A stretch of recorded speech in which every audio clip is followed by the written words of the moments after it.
कि हमारे बांके बिहारी आज तक लीलाएं करते हैं और कई लीलाएं ऐसी हैं कि उनको कुछ खाने का मन हुआ तो वो बाहर चले गए। बिल्कुल सत्य बात है। एक बार बिहारी जी को रात्रि में भूख लगी। गोस्वामी जी क्या है कि रात्रि में उनको रोज 2 लड्डू रखते हैं। तो गोस्वामी जी रात्रि में लड्डू रखना भूल गए। तो रात्रि में बांके बिहारी जी को भूख लगी तो बाहर निकले, को ये लड्डू दे दो। ब्रजवासी थे, उन्होंने लेके 2 लड्डू बिहारी जी को दे दिए। तो उन्होंने अपना एक कंगन बिहारी जी ने उतार के उसको दे दिया। अब सुबह जब गोस्वामी जी ने पट खोले बिहारी जी के, उनके हाथ का जो कंगन था वो गायब था।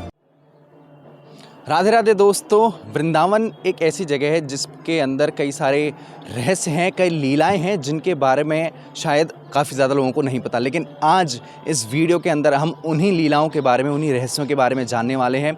और ये मेरा वादा है आपसे कि जब उन बातों को आप जानेंगे, उन बातों को सुनोगे तो आप चौंकने वाले हैं। और इन सब कहानियों के साथ, इन सब रहस्यों और चमत्कारों के साथ ठाकुर जी की लीलाओं को बताने के लिए हमारे साथ ब्रज के ब्रजवासी रूपेश भैया जी जुड़े हुए हैं। सबसे पहले तो रूपेश जी बहुत बहुत स्वागत है आपका। राधे राधे। कहते हैं कि हमारे बांके बिहारी आज तक लीलाएं करते हैं और कई लीलाएं ऐसी हैं कि उनको कुछ खाने का मन हुआ तो वो बाहर चले गए। इस तरह की भी कई कहानी हम सुनते हैं, तो वो उस तरह के कुछ क्या किस्से हैं ठाकुर बांके बिहारी के? देखिए, ये बिल्कुल सत्य बात है कि जैसे आपने एक कथा सुनी होगी कि एक बार बिहारी जी को रात्रि में भूख लगी। तो भूख लगी तो वो रात्रि में, गोस्वामी जी क्या है कि रात्रि में उनको रोज़ 2 लड्डू रखते हैं बिहारी जी को। भाई के भाव है ना अपना, बच्चे को भी रात्रि में भूख लग जाती तो उनकी माँ उठ के उनको रात को बच्चे को कुछ ना कुछ खिलाती है, दूध पिलाती है। तो गोस्वामी जी रात्रि में लड्डू रखना भूल गए किसी कारणवश। तो रात्रि में बांके बिहारी जी को भूख लगी तो वो क्या, रात्रि में जब भूख लगी तो बाहर निकले और एक दुकान पे जाके बोले कि मुझको ये लड्डू दे दो। तो बोले, लाला ये लड्डू तो पैसे हैं तेरे पे? बोला, पैसे तो नहीं है। तो बोले, ऐसे फ्री में तो कोई देता नहीं है। तो बोले, मुझे भूख लग रही है। तो उन्होंने, ब्रजवासी थे, उन्होंने लेके 2 लड्डू बिहारी जी को दे दिए। तो उन्होंने अपना एक कंगन बिहारी जी ने उतार के उसको दे दिया। बोले, ये रख लो और सुबह मैं जब आऊँगा तो तुमको पैसे दे जाऊँगा और ये कंगन ले जाऊँगा, अभी इसको रख लो। तो बोले, अच्छा। तो उन्होंने वो कंगन रख लिया। अब सुबह जब गोस्वामी जी ने पट खोले बिहारी जी के और बिहारी जी की सेवा करने लगे तो उनके हाथ का जो कंगन था वो गायब था। बोले, आज बिहारी जी के रात्रि में दोनों कंगन थे, एक कंगन गायब कैसे है? तो ये पूरे ब्रज में हल्ला हो गया कि बिहारी जी का कंगन गायब हो गया, चोरी हो गया। तो वो जिसके पास वो कंगन था उसने कहा कि अरे रात्रि में एक लाला मेरे पास आया था, कह रहा मुझे बड़ी भूख लगी है, बड़ी तेज़ भूख लगी है और मुझे लड्डू खिला दो। तो मैंने उससे कहा कि लाला तेरे पे पैसे हैं? बोला कि पैसे तो नहीं है। तो उसने ये कंगन रख दिया कि मैं सुबह आऊँगा और कंगन ले जाऊँगा, पैसे दे जाऊँगा। तो बोले, ये कंगन तो नहीं है। बोले, ये तो बिहारी जी का कंगन है। तो बिहारी जी ऐसी ऐसी लीला करते हैं कि जब उनको भूख लगती है तो तुरंत निकल के किसी न किसी ब्रजवासी के पास आ जाते हैं और जो उनका मन होता है पाते हैं चकाचक। जी, तो जैसा कि ये लीला हुई और आप तो जैसे निधवन के हम बिल्कुल बगल में रह रहे हैं, यहाँ से बिल्कुल निधवन जो है पूरा दृश्य, पूरे दर्शन उसके हो रहे हैं। आप तो यहाँ बगल में रहते हैं, आपने जो हम चमत्कार सुनते हैं कि ठाकुर श्री रास करते हैं राधा रानी के साथ, कुछ लोगों ने जो कोशिश भी की इस रास को देखने की, वो क्या है और उसकी क्या महत्वता है, क्या है उसका सच? देखिए, ये बिल्कुल सत्य बात है कि निधिवन में नित्य प्रतिदिन हमारे श्री बांके बिहारी श्री राधा रानी नित्य रास करते हैं। और रास नहीं, मैं तो कहूँ महारास करते हैं। कि जो आप जितने भी ये वृक्ष देख रहे हैं, ये कोई साधारण वृक्ष नहीं है। ये तो ब्रज की गोपियाँ हैं जो वृक्ष बन के तपस्या कर रही हैं इस निधिवन में।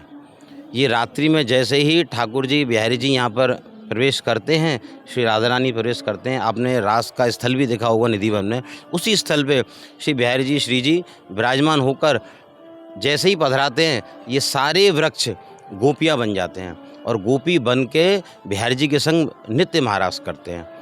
अब ये तो रही महाराज की बात कि नित्य करते हैं, ये परम सत्य है। अब के आपने देखा कि हमने देखा कि किसने देखा? तो देखो, पहली बात तो मैं कहूँ कि किसी की पर्सनल लीला में आप देखने का आपको कोई औचित्य नहीं है ना। एक घर में आपके यहाँ कोई अतिथि आया, मैं एक उदाहरण के रूप में आपको बताऊं, कोई अतिथि आया जो आपसे ज़्यादा पर्सनल नहीं है लेकिन हाँ थोड़ा सा जानकारी है, तो आप उसको जो आपका हॉल होता है वहीं तक सीमित रखोगे कि हाँ आइए बैठिए, और वहीं उसको चाय पानी नाश्ता देके बातचीत करके विदा कर दोगे। कोई क्लोज़ मेहमान आया तो उनको आप घर के अंदर रखोगे रात्रि में, हाँ आप ये कमरा आपका है, आप रात्रि में शयन करिए, 2-4 दिन उसको रुका भी सकते हैं, लेकिन उसको दूसरे कमरे में रुका सकते हैं, उसको पर्सनल अपने कमरे में तो नहीं रुकाएंगे ना। तो ऐसे ही ये बिहारी जी का ये निधिवन निज घर है, जहाँ पे रात्रि में रोज़ बिहारी जी शयन करने आते हैं। और किसी के शयन में, किसी की पर्सनल लीला में आप उल्लंघन करें, विघ्न डालें, तो ये अच्छी बात नहीं है। तो रास तो नित्य होता है, लेकिन जैसे हमसे बहुत सारे भक्त कहते हैं कि महाराज जी आप तो बिल्कुल निधिवन के पास ही रहते हैं, क्या आपने ऐसी कोई लीला देखी? तो हम उनसे कहें कि देखी, तो ये तो झूठ हो जाएगा। लेकिन लीला होती है, लीला तो नित्य होती है ना, लेकिन हमने कभी देखने की कोशिश नहीं करी। क्यों नहीं करी? क्योंकि देखना ही अपराध है। और ब्रज में रह के ठाकुर जी के मंदिरों में जाके दर्शन करिए। मंदिर में जाके कोई विग्रह साधारण विग्रह नहीं है, सचल विग्रह हैं। आप ध्यान करो बिहारी जी का, रोज़ बिहारी जी नित्य नित्य लीलाएँ करते हैं, उनके दर्शन करो, उनकी पोशाक के दर्शन करो, रोज़ नित्य नित्य लीला कर रहे हैं। नित्य लीला कौन कर रहा है? जो सचल विग्रह है। कभी बिहारी जी बाहर आ जाते हैं, कभी अंदर चले जाते हैं, सुंदर सुंदर बंगले होते हैं बिहारी जी के। वही बिहारी जी श्री स्वामी जी ने प्रकट करी है, और वही बिहारी जी रोज़ नित्य इस निधिवन में आते हैं। और ये मैं एक और बात बताऊँ आपको, जैसे कि आप जो वृक्ष देख रहे हैं ना, जब ये वृक्ष कभी सूखते नहीं हैं, सदा ऐसे ही रहते हैं। और इनकी जो आपने डिज़ाइन देखी होगी, वृक्ष आपने देखे होंगे बिल्कुल सीधे रहते हैं, लेकिन ये सीधे नहीं हैं, ये एक दूसरे में लिपटे हुए हैं। जैसे हम किसी को गले लगा लेते हैं तो एकदम चिपक जाते हैं, ऐसे ही वृक्ष सारे आप देखेंगे कि इनकी लता, इनकी जो तने हैं एक दूसरे में सटे हुए हैं, लिपटे हुए हैं, अड़े हुए हैं। तो इसका भाव ये है कि सारी गोपियाँ एक संग मिलजुल के रहती हैं। और रात्रि में जैसे ही बिहारी जी आते हैं तो यही सब गोपी बन के और बिहारी जी संग नृत्य करते हैं। जी, जैसे कहते हैं कि ये पेड़ सीधे नहीं है, सारे के सारे पेड़ झुके हुए भी हैं, कुछ ऐसा भी है क्या? आप स्वयं देख रहे हैं कि ये इनका एक ही भाव है कि हमेशा जीवन में झुक के रहो।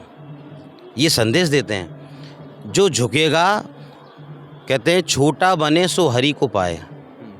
छोटे बन के ही हरि को पाओगे। भाई बाप बन के तो किसी ने पाया नहीं है, बेटा बन के ही पाया है ना। तो ये गोपियाँ वही भाव देती हैं कि यदि ठाकुर की शरणागति चाहिए, श्री जी की शरणागति चाहिए, तो सदैव उनके चरणों में झुक के रहो, सदैव नम्र बन के रहो।